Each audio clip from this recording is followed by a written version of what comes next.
Grand Rising, everyone. Grand Rising.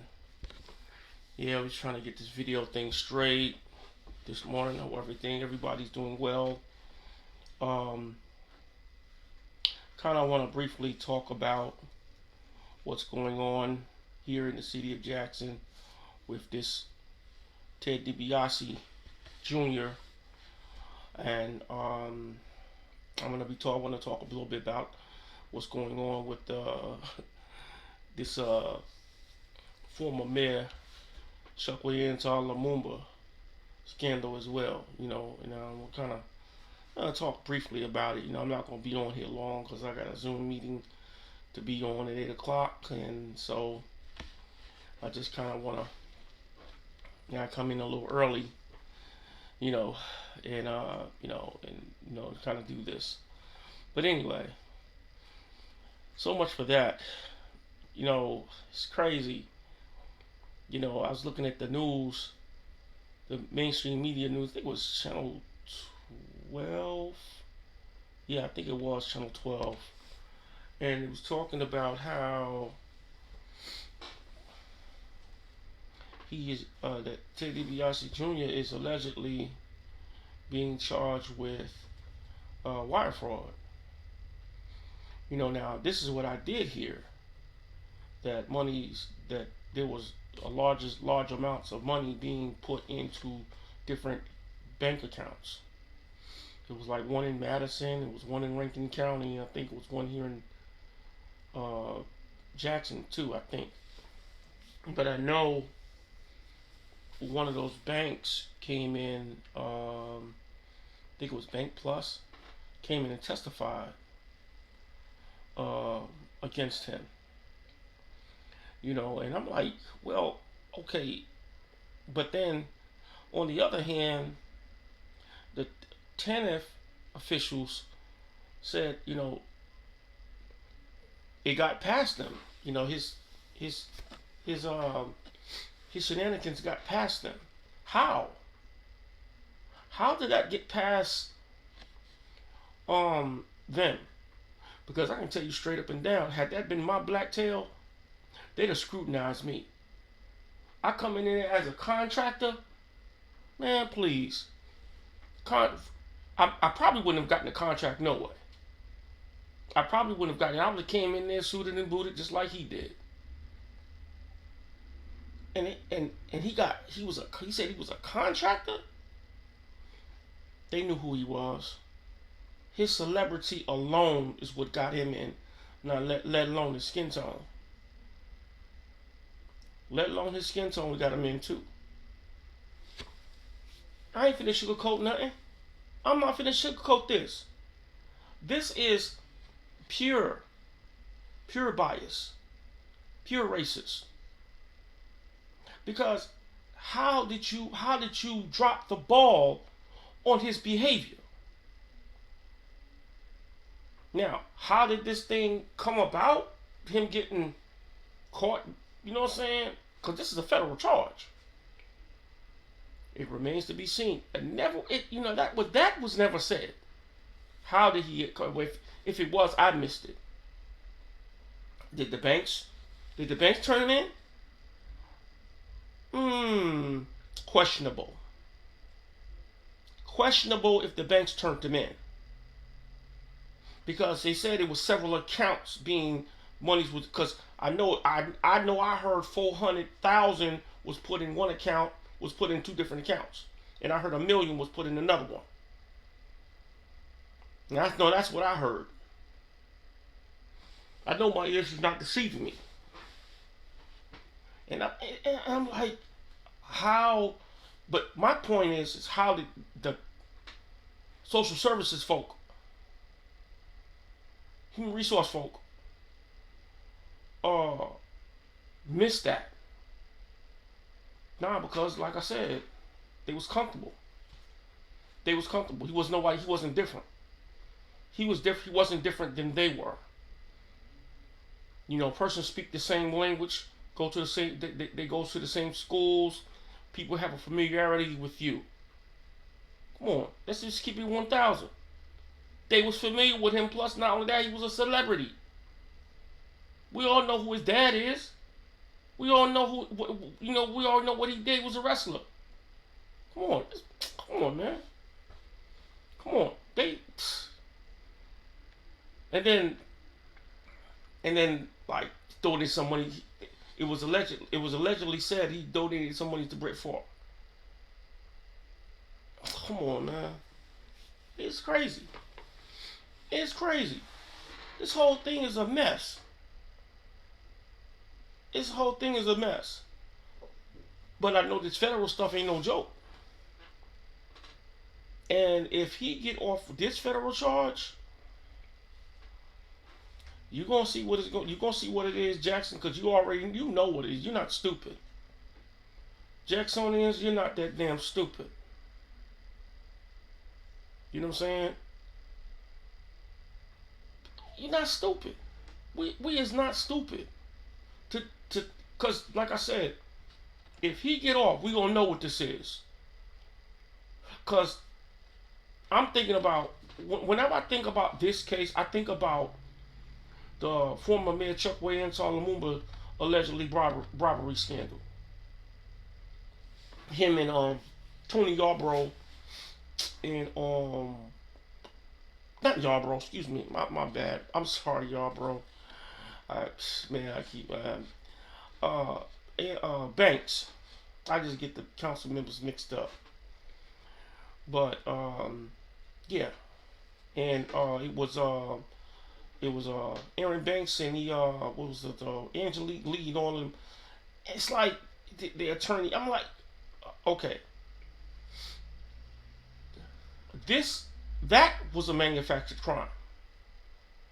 I don't care what nobody says. That was a manufactured crime. The feds manufactured that crime because they posed as contractors. They posed as contractors. And I'm like, you manufactured the crime? So that's an entrapment. Because I remember back in the days, New York, when I was living in New York, the drug dealers, the police didn't trap them. The drug dealers give them this little mark money, whatever. And they used to mark it, but the only way they could see it is like through this, like, I guess it's like this little light. And it'll only show up when you put the light on it. And they would come back and bust them, and they would get the money out, and they would look at the light. You know what I'm saying? Entrapment. That's entrapment. And that's ain't no different than what happened. But like I said, both of these are allegedly federal cases. But these are federal cases. They are. But how you got one manufactured crime and one guy, it was volunteer. Well, both of them was volunteer. But this was a planned, induced crime by the criminal Ted Dibiase Jr. allegedly. And this was a planned, induced crime by the feds allegedly. Because they post themselves as contractors. Oh, Angelique Lee's like, yeah, is this going to be legal for me to take this money? Oh, yeah, it's good. You good. It's okay. Is this ethical? Oh, yes, yeah, you good. You good. And went on a shopping spree allegedly. Come on, man. Okay, it's my question. How is it the charges is different when it comes to black folks? The charges are different when it comes to white folks. Why they set them folks up? Why did the feds go after them? What were they doing? Why did they have to manufacture a crime to catch these guys? What were they doing? Nah, this was just bait. Because Angelique Lee didn't know nothing. She was innocent. She allegedly asked them, she said, is this ethical? They's like, no, it's cool, you good. Got the Well, for what I heard, allegedly they gave her a credit card or something. They didn't give no money, and she was doing it up, doing it up. Come on, man. Let's keep it 1,000 here. That was all. That was entrapment. That was an entrapment there, because that young lady didn't know anything. She just learned. She was just learning about a job as a council member. She was just learning about her job as a council member. But Ted Dibiase Jr. knew what he was doing. Ted Dibiase Jr. had masterminded with someone else to execute this ensemble crime, alleged crime, that he allegedly did. Because he's in court for it. Because he's innocent. He's proven guilty. That's why I said it's all alleged. But it's like I said, ain't nobody comparing and contrasting these two, because they look like they're different. How? They both federal charges. They both dealing with money laundering, not money laundering, but money embezzlement. It's the same thing.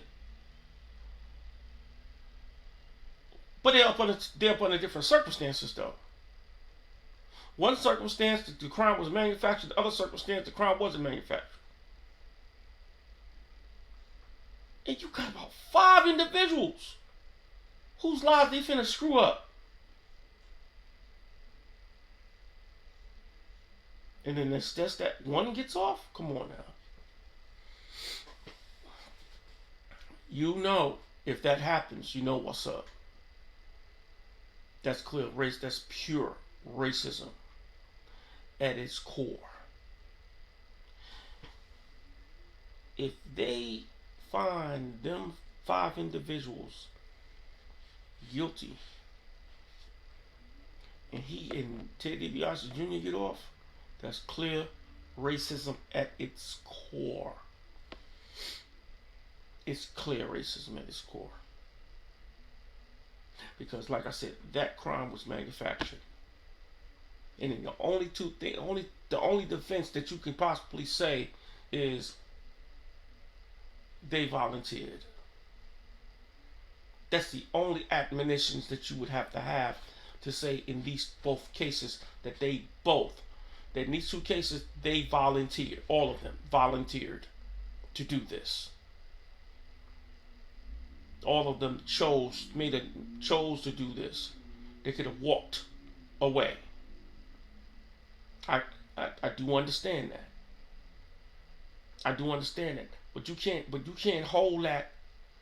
You can't hold the line to just that alone. Because if the crime wasn't there manufactured, it would have never happened. Now, it would have never happened had maybe Ted Dibiase Jr. would have grown a conscious, a different type of consciousness of self-awareness to say, hey, this is wrong. No. Because he had more than enough. He had more than enough. Ted Dibiase Jr. had more than enough. He had he had 5, he had 10, I'm gonna use this analogy. I'm gonna use the steak stock analogy. Okay, what's the steak stock analogy? Here it is. I got 10 deep freezers full of steaks in the 10 warehouses. Well, let me say this. I got 10 warehouses of freezers full of steaks. More than enough. More than enough, right? And I get a contract with supermarket, a big old supermarket, and I'm contracting. I'm being a contractor, right? Now I already have warehouses full of steaks, and I'm contracting on something else. But then the butcher knows me. He says, "Hey man, I got these steaks here. Boom, boom, boom. This, that, whatever." And I give them to you, whatever. And he goes in his deep freeze, in his freezer, and he not deep freeze, but he goes. Let's say he opens up his phone, and he goes into, he makes a contact, he makes a connection, and the guy brings a truckload of steaks to the man's facilities, to your facility, to the facility, right? Boom. Now he ain't paid for the steak, but you got a whole bunch. Now you're gonna take those steaks and you're gonna sell them to another supermarket. You're gonna sell them to another supermarket. Come on, man. You're gonna sell those steaks to another supermarket. Come on, man, that's crazy. It's in that type of. That's what this is. That's what's happening. He's keeping some stuff for himself, but then he's also selling to other people. Or he's donating the steaks that he have in his warehouse to other people. That's crazy. It's the same thing. Same thing like what he's doing. You know, sort of in that scenario, because it's like he's putting money in these different accounts. He got money in these different accounts, like steak in these different warehouses. And he's got a contract, but they don't know what he's doing. But then somebody on the inside that you masterminding with. Come on, that's what he did. Somebody masterminded with this dude on the inside of that mess. Somebody masterminded with him you see my point? Somebody masterminded with him on the inside of Tennis and on the outside. Man didn't do that thing by himself. Allegedly, though. Come on, man. It's crazy. But Shockwave and Lumumba and Aaron Banks and all of them, that was pure entrapment. Feds ought to be ashamed of themselves. The FBI, whoever it was, they ought to be ashamed of themselves. They ought to be ashamed of themselves. And created this skinny. But if you ever noticed it, Jackson, you don't really hear too much about it. You don't hear too much about it, because you know why? They know they was wrong. But this Ted Dibiase Jr. case, it's all over the news. But you don't hardly ever hear about that thing with former man Shockwave and Lumumba. You heard about it when it first happened, but you don't hardly, because I'll tell you why. They know they was wrong. Folks be knowing they be wrong. They know they manufactured that crime.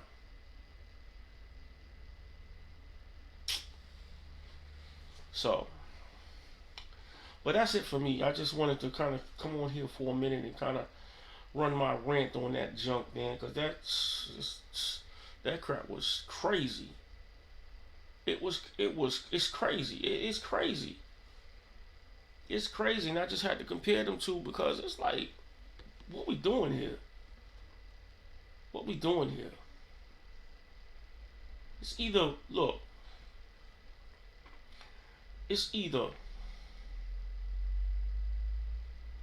they gonna get off, or they going to jail. But I can't see Chockwave and Lumumba and Aaron Banks and all of them. I can't see them going to jail. The attorney, they even ransacked the man's his office.